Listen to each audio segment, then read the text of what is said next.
Hello. तो आप सारे के लिए अभी एक बहुत ज़्यादा खुशखबरी है, जो खास करके त्रिपुरा से है और बैंकिंग का भी प्रिपरेशन कर रहे होंगे। तो आप लोगों के लिए एक बहुत ही अच्छा खुशखबरी है। तो वही मैं आपके साथ शेयर करने वाला हूँ। तो बेसिकली क्या है कि त्रिपुरा स्टेट कोऑपरेटिव बैंक का जो रिक्रूटमेंट ड्राइव है वो आउट हो चुका है। तो इसी के ऊपर सारा वीडियो होगा, कितने पोस्ट है, कैसे अप्लाई करना है, कहाँ से अप्लाई करना है, एलिजिबिलिटी क्या है। मतलब इसमें ना बहुत कुछ चीज़ें थोड़ा सा डिफरेंट है compare to other banking exams जो हम IBPS SBI में देते हैं। थोड़ा सा डिफरेंट है और कहाँ से पढ़ना भी है, तो सारे कुछ हम डिस्कस करेंगे यहाँ पर। पे स्किल कितना होने वाला है वो भी हम डिस्कस करेंगे इसमें। तो चलो बिना देरी के वीडियो पे आगे बढ़ते हैं। अगर वीडियो अच्छा लगता है तो लाइक करना मत भूलिएगा, शेयर करना अपने दोस्तों के साथ, और हाँ, कुछ जानने के लिए आप टेलीग्राम ग्रुप में ज्वाइन हो सकते हो। ठीक है, तो चलो वीडियो में आगे बढ़ते हैं।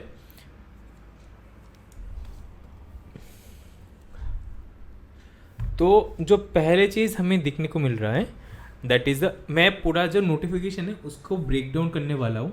ठीक है, तो एक तो फर्स्ट जो चीज़ हमें मिलता है कि ऑनलाइन ओपनिंग का जो फॉर्म है, मतलब जो एप्लीकेशन फिलअप करना है वो ऑलरेडी स्टार्ट हो चुका है फ्रॉम 28 अक्टूबर, मतलब 28 तारीख से स्टार्ट हो चुका है।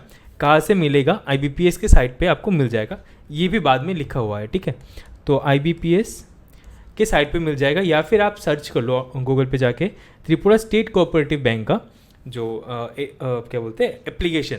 ठीक है, आ जाएगा, उसमें गूगल पे सर्च करने पे आ जाएगा, तो वहाँ से आप अप्लाई कर ही सकते हो।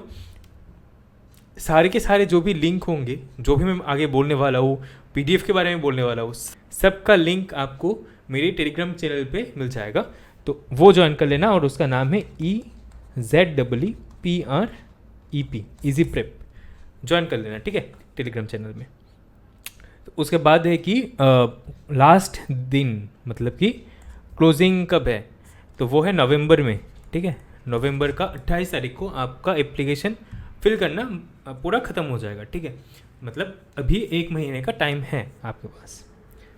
सेकेंड चीज़ जो आपका पेमेंट का है, कैसे पेमेंट करना है, मतलब कितने तारीख तक पेमेंट कर सकते हो, तो 28 अक्टूबर से 28 नवंबर तक आप पेमेंट कर सकते हो।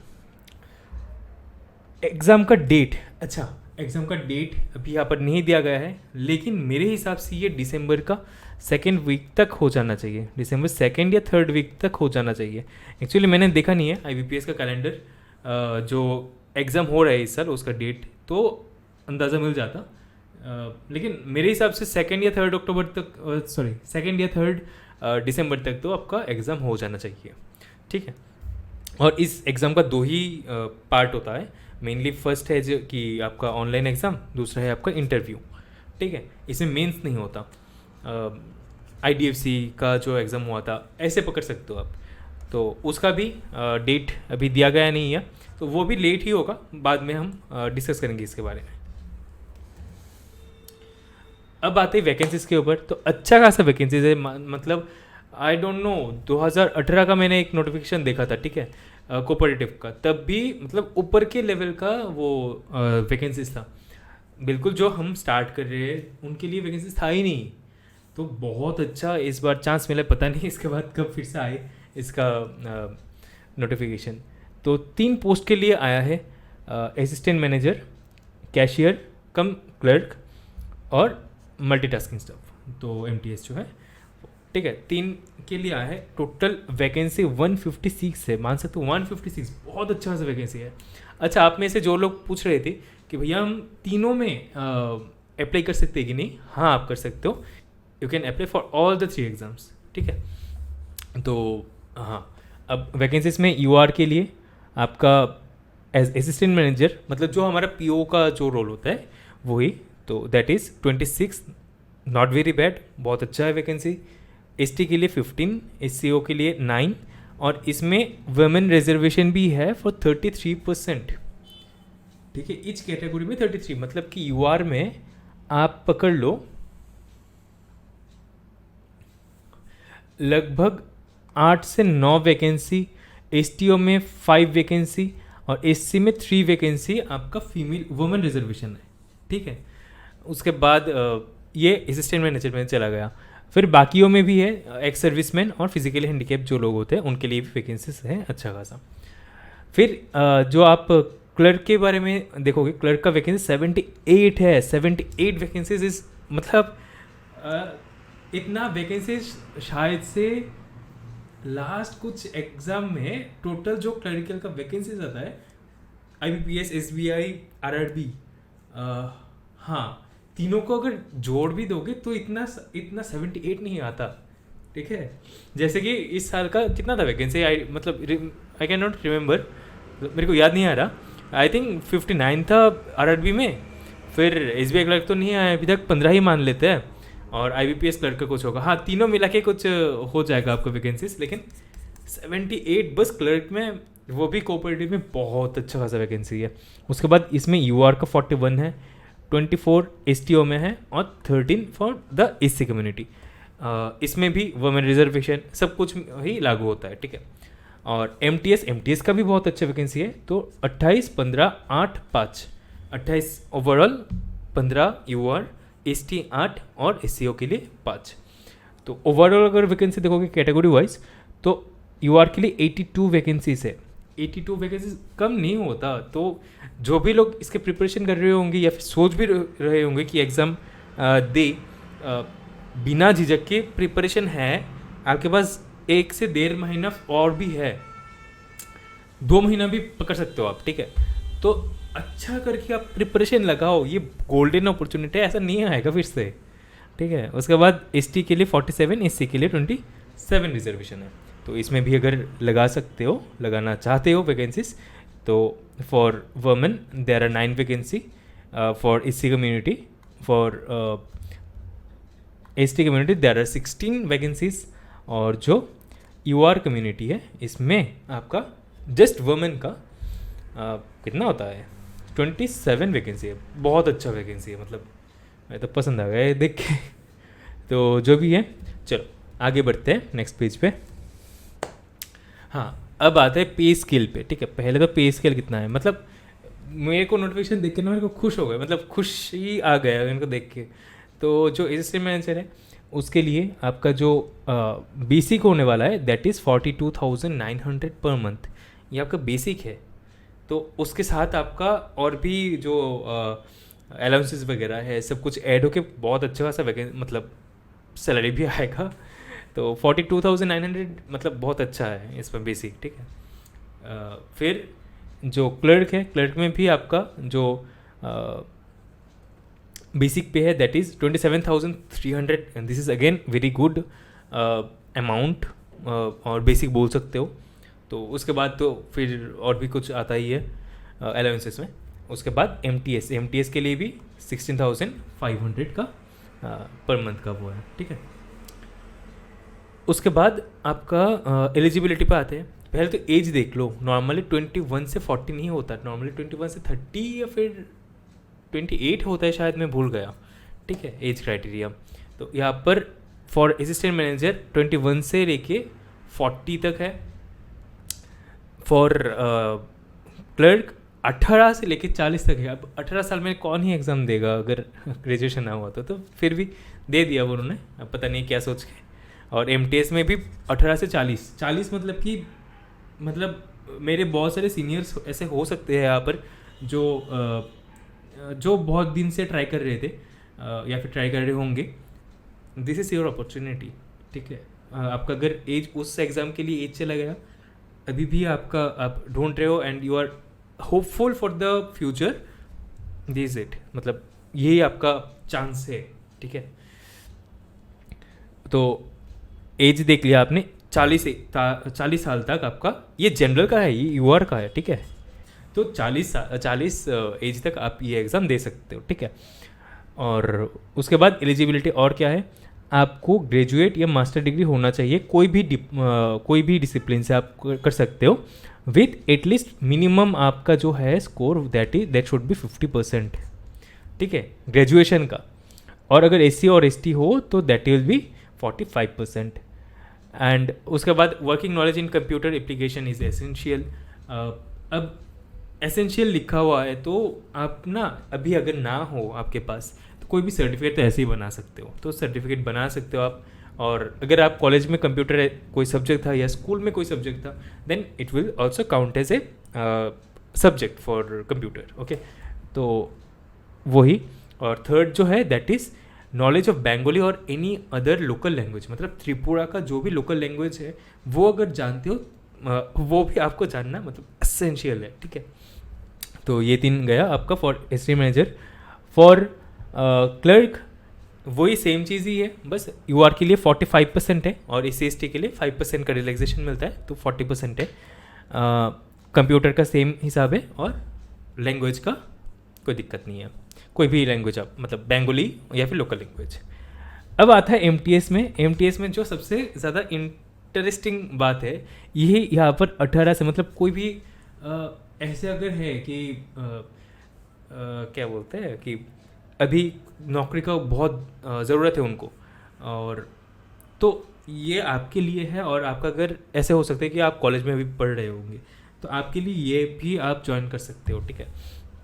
इसमें माध्यमिक मतलब कि 10th स्टैंडर्ड अगर पास कर चुके होगे तब से ही आप अप्लाई कर सकते हो, इसमें कोई आपका मार्क का कोई वो नहीं है, ठीक है।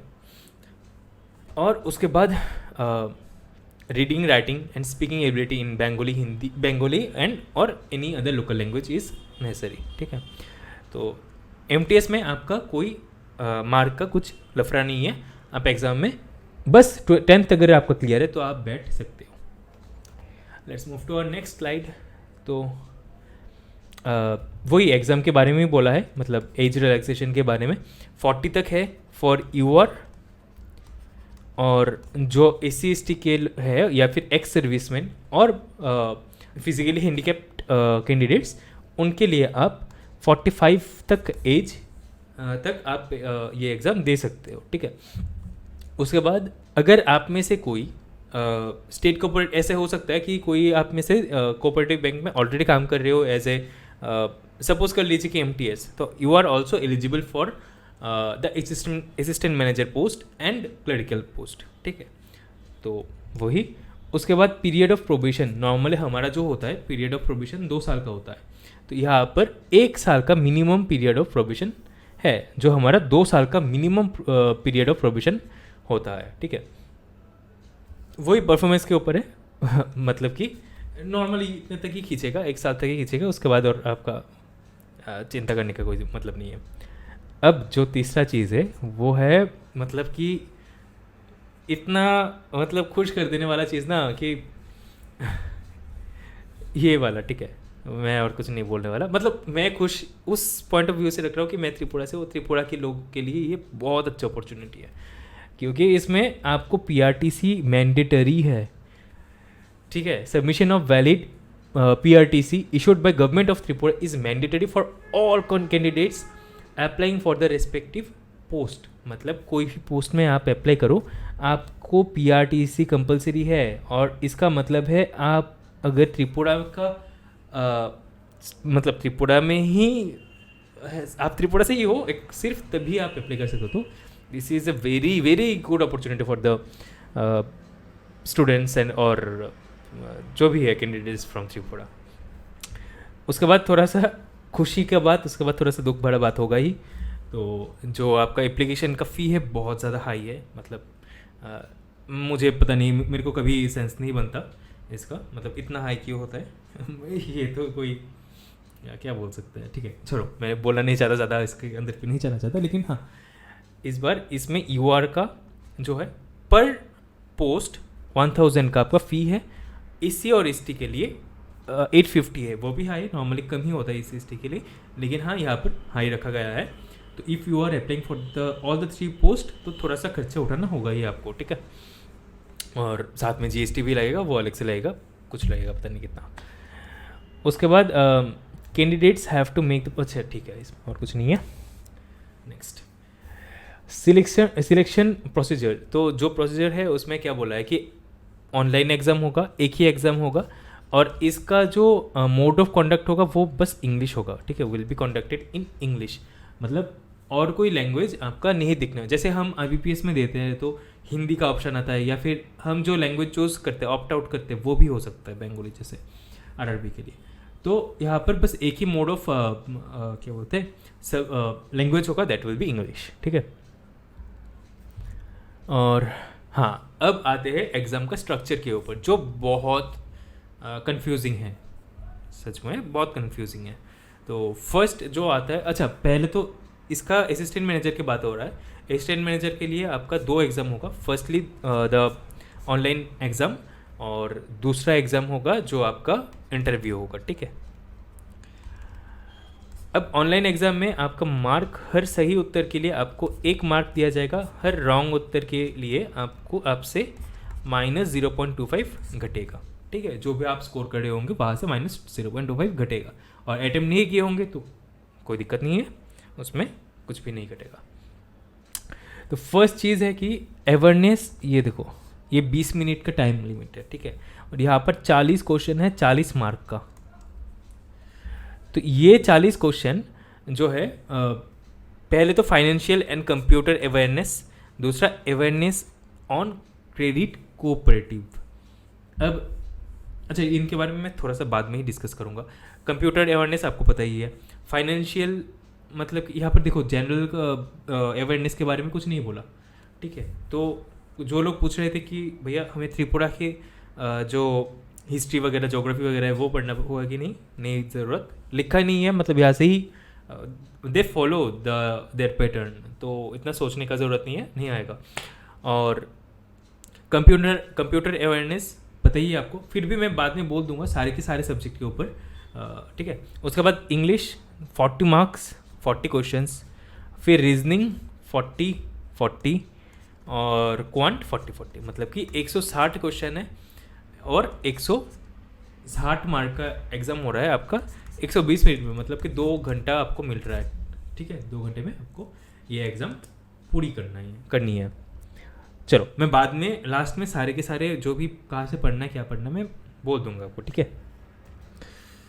उसके बाद क्लर्क का जो एग्ज़ाम है इसमें भी सेम चीज़ है, 160 नंबर का क्वेश्चन है और 120 मिनट आपको मिलेगा। और जो MTS है उसमें आपको इंग्लिश नॉलेज, मतलब इंग्लिश के ऊपर एग्ज़ाम आएगा, सेम ही ऑब्जेक्टिव ही है, मतलब नॉर्मल जो बैंकिंग में आता है वही आएगा। 30 से 30, मतलब 30 क्वेश्चन के लिए 30 मार्क 40 मिनट। न्यूमेरिकल एबिलिटी, मतलब कि ये बहुत इजी आएगा, ठीक है, 8th स्टैंडर्ड लिखा हुआ है, मतलब बहुत इजी आएगा। नॉर्मली बैंकिंग में भी इतना हाई लेवल कुछ नहीं, हाँ मेंस में पूछता है, तो फिर भी तो न्यूमेरिकल एबिलिटी 8th स्टैंडर्ड मतलब बहुत इजी आने वाला है। 40 जनरल अवेयरनेस, इसमें जनरल अवेयरनेस है, तो यहाँ पर मुझे लगता है आपको थोड़ा सा ना पढ़ना पड़ेगा हिस्ट्री का या फिर उसका। मेरे पास ऑलरेडी मैं एक वीडियो दे चुका हूँ त्रिपुरा की हिस्ट्री के ऊपर, हाँ 50 क्वेश्चन के ऊपर दिया था। मैं एक 200 MCQ डाल दूंगा एग्ज़ाम के पहले, ठीक है, हिस्ट्री के ऊपर, तो वो आप पढ़ लेना और कुछ पढ़ने का कोई ज़रूरत नहीं है। तो अगर मैं ऐसा कर सकता हूँ कि हिस्ट्री मतलब जो जनरल ये है अवेयरनेस है त्रिपुरा के ऊपर, वहाँ पर से 200 क्वेश्चन और 100 या 50 करंट अफेयर्स के क्वेश्चन डाल दूंगा त्रिपुरा का पर्टिकुलरली एग्ज़ाम के पहले, ठीक है। This will be only for MTS वाला एग्ज़ाम। और बाकी जनरल अवेयरनेस मतलब कि आपको करंट अफेयर्स पढ़ना होगा। करंट अफेयर्स 4 से 5 मंथ या 6 मंथ तो safe for the safer side, ठीक है। 4 महीने भी अगर टाइम नहीं है तो 4 महीने का पढ़ लो, ठीक है, अभी से पढ़ लो। तो ये है आपका एग्ज़ाम का पैटर्न। इसमें अगर देखोगे तो इसमें जो क्लर्क है इसमें फाइनेंशियल अवेयरनेस वाला सेक्शन हटा दिया गया है, फाइनेंशियल अवेयरनेस वाला, ठीक है। तो वो थोड़ा सा डिफरेंट है, मैं बाद में बोलूँगा इसको। इसमें वही लिखा हुआ है कि कितना पेनल्टी और कितना वो स्कोर। अच्छा, एप्लीकेशन का आपको क्या करना है कि क्या फॉर्म भरने के दौरान आपको क्या चाहिए, एक फ़ोटोग्राफ चाहिए, फ़ोटोकॉपी चाहिए, मोबाइल पे ही रखना है। तो 20 से लेके 50 KB तक इसका साइज़ हो सकता है, अपलोडेबल जो साइज़ है। उसके बाद सिग्नेचर, देखो लिखा हुआ है सिग्नेचर जो है that should be in black ink. जो भी सिग्नेचर करोगे आप ब्लैक इंक के साथ ही करना है आपको। फिर left thumb impression, blue black कोई भी इंक लगा सकते हो, अगर आपके पास नहीं है दुकान से जाके लगा लो, या फिर कोई बैंक में जाके बोलो कि भाई सर मेरे को थोड़ा सा वो चाहिए, ठीक है। और तीसरा चीज़ एक हैंड रिटन डिक्लेरेशन, इसका भी फॉर्मेट सामने दिया गया है, वो खुद से ही प्रोवाइड कर चुके होंगे, मतलब दिए हैं, तो वो आप देख लेना, वही फॉर्मेट में आप फिल करके दे देना, मतलब अपलोड कर देना। और सिग्नेचर कैपिटल लेटर पे नहीं होता है, ठीक है। मैं बैंक में भी बहुत सारे कस्टमर को देखता हूँ ना कि सिग्नेचर जो है वो ब्लॉक लेटर पे दे देते हैं, फिर मेरे को समझाना पड़ता है कि सर मत दीजिए, ऐसे रनिंग लेटर से देना होता है। चलो, तो this is the format for the handwritten declaration. I आपका नाम और जो भी है देख लेना। फिर हाँ, ये चीज़ भी थोड़ा सा डिफरेंट है। अपॉइंटमेंट कॉन्ट्रैक्ट बॉन्ड, जो बॉन्ड होता है, ठीक है, तो जो बॉन्ड है वो आपका 2 लाख का है, ठीक है, 2 लाख का है, और 3 साल तक आप छोड़ नहीं सकते। 3 साल के अंदर अगर आप छोड़ोगे देन यू हैव टू पे 2 लाख। अगर 3 साल के बाद छोड़ोगे तो कोई दिक्कत नहीं है। और अगर आप SC/ST हो तब भी आपका जो ये है क्या बोलते हैं कॉन्ट्रैक्ट है, दैट इज 1 लाख, ठीक है। चलो, अब आते हैं जो अपना एग्ज़ाम का पेपर है, पेपर के ऊपर, ठीक है। पहले तो कंप्यूटर के बारे में कि कंप्यूटर अवेयरनेस हमें कहाँ से पढ़ना है। तो कोई भी अच्छा PDF आप ले सकते हो, गूगल में सर्च करोगे, टेलीग्राम पे सर्च करोगे, आपको मिल जाएगा। ऑलिव बोर्ड का अच्छा है, आर्यहंत का एक बुक आता है छोटा सा, इतना सा, वो आप ले सकते हो। ऑलिव बोर्ड का है, गाइडली का भी आता है, मतलब ऑलमोस्ट सारे के सारे जो भी ऑनलाइन पढ़ाते हैं, मतलब ऑनलाइन ऐसे है, तो उन सभी का बोल सकते हो कि ऐसा है, मतलब PDFs, तो इनका PDF आप पढ़ लेना, ठीक है। और अगर कोई फैकल्टी को फॉलो करना चाहते हो तो 2 फैकल्टीज़ है जिनके नाम मैं बोलने वाला हूँ। एक है साहिल चरैया सर, और दूसरा है अरोड़ा एजुकेटर, ठीक है, एजुकेटर।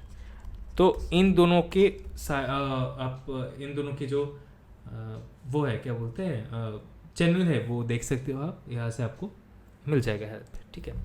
फिर आते हैं फाइनेंशियल अवेयरनेस पे। अब ना इसमें ना मेरे को थोड़ा सा कन्फ्यूजन है, क्योंकि यहाँ पर लिखा नहीं है कि ये करंट है या फिर वो है, मतलब पुराना है।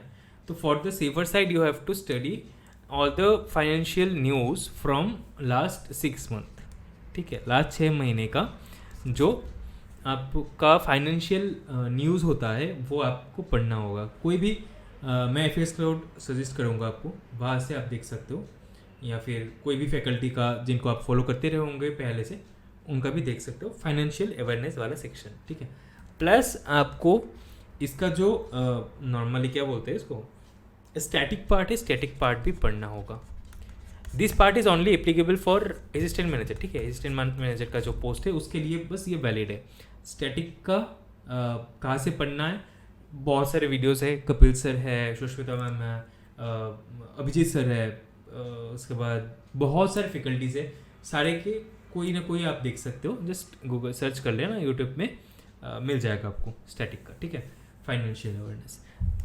अब जो पार्ट आता है ये इससे भी ज़्यादा ये है क्या बोलते हैं कंफ्यूजिंग है। तो अवेयरनेस ऑन क्रेडिट कोऑपरेटिव, ठीक है। अब क्रेडिट कोऑपरेटिव मतलब कि मुझे जो लगता है और जो मैंने मतलब कि दूसरे जो कोऑपरेटिव बैंक्स होते हैं उनका जो पेपर देखा, तो मुझे जो लगा कि ये ऐसा है कि आपको इनका जो रेगुलेशंस होते हैं, एक्ट होते हैं, सॉरी एक्ट और रेगुलेशंस, वो आपको पढ़ना होगा, ठीक है। फिर इनका जो हिस्ट्री है, उसके बाद इसका जो स्ट्रक्चर है, लोन का स्ट्रक्चर है, कोऑपरेटिव का भी बहुत सारा स्ट्रक्चर है, ठीक है। मुझे इतना पता नहीं है क्योंकि मैं कभी देखा ही नहीं है इसके बारे में। फिर भी कोऑपरेटिव का भी बहुत सारा रूरल स्ट्रक्चर होता है, उसका बहुत सारे अर्बन कोऑपरेटिव होता है, तो उसका भी स्ट्रक्चर होता है। इसके रिलेटेड मैं एक PDF RBI का वो आपसे शेयर कर दूंगा मेरे टेलीग्राम चैनल पे, और एक्चुअली मेरे को 2 PDF मिला जो मैं आपके साथ शेयर कर दूंगा, ठीक है। और बाकी मैं अभी भी ढूंढ रहा हूँ, ढूंढ के आपको बोलूँगा, ठीक है। क्योंकि बाकी जो मैं एग्ज़ाम देखा, मतलब जो पेपर देखा, तो उनके हिसाब से मुझे देखा कि ये जो PDFs आते हैं ना, यहाँ से ही आता है। तो आप अगर गूगल में जाके सर्च करोगे इंडियन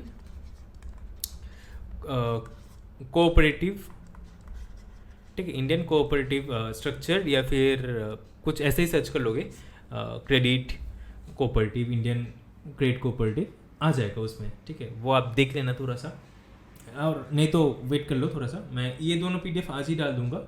बाकी जो PDFs होंगे मैं ढूंढ के आपको 1-2 दिन में दे दूंगा, ठीक है। तो ये रहा आपका वही जो कंफ्यूजिंग पार्ट है। इसके रिलेटेड मैं क्वेश्चन भी आपको दिखा दूंगा, ठीक है, कि कैसे कैसे क्वेश्चन आता है। एक्चुअली लास्ट बार जो एग्जाम हुआ था इसमें ये वाला सेक्शन का उल्लेख नहीं था, जिक्र नहीं था इसका, जिसके लिए इट इज़ टफ टू से कि क्या आएगा या फिर कहाँ से पढ़ना है।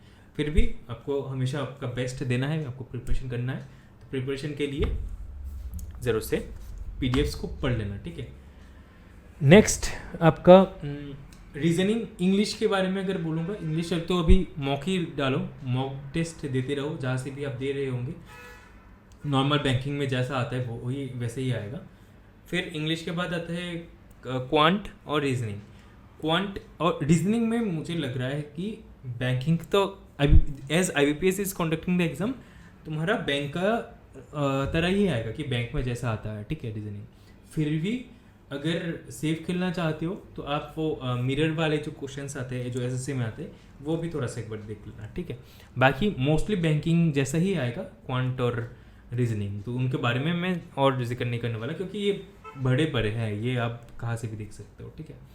और जो लोग स्टार्ट कर रहे होंगे, मेरे जो क्वेश्चंस ऑफ द डे होता है, जो क्वेश्चन डालता हूँ मैं हर दिन नहीं डालता, जिस दिन भी मैं डाल पाता हूँ वो वीडियोस ज़रूर से देखना, वो क्वेश्चन ज़रूर से सॉल्व करना, कोई ना कोई कॉन्सेप्ट आप सीख के जाओगे, ठीक है, और सीरियली फॉलो करना, तो क्वांट पे आपका बेसिक थोड़ा सा अच्छा होने लगेगा, ठीक है, जिनका स्ट्रॉन्ग नहीं किया तो। हाँ, और अगर कुछ क्वेरी है तो मुझे ज़रूर से बोलना, I will check this part, मतलब इस पार्ट का और भी मैं देखूँगा, जितना भी मेरे को मिले आपसे मैं शेयर कर दूँगा, ठीक है। और हाँ चलो, तो आज का वीडियो यहाँ पर ही ख़त्म करेंगे। अगर वीडियो अच्छा लगा है फिर से लाइक करना, शेयर करना, सब्सक्राइब करना चैनल को, और अपने दोस्तों के साथ भी भेज देना। टेलीग्राम लिंक का भी, चैनल का लिंक भी डाल देना उनको, ठीक है। तो चलो मिलेंगे आपके साथ कोई और एक वीडियो पे, तब तक के लिए tata bye bye, take care and peace out.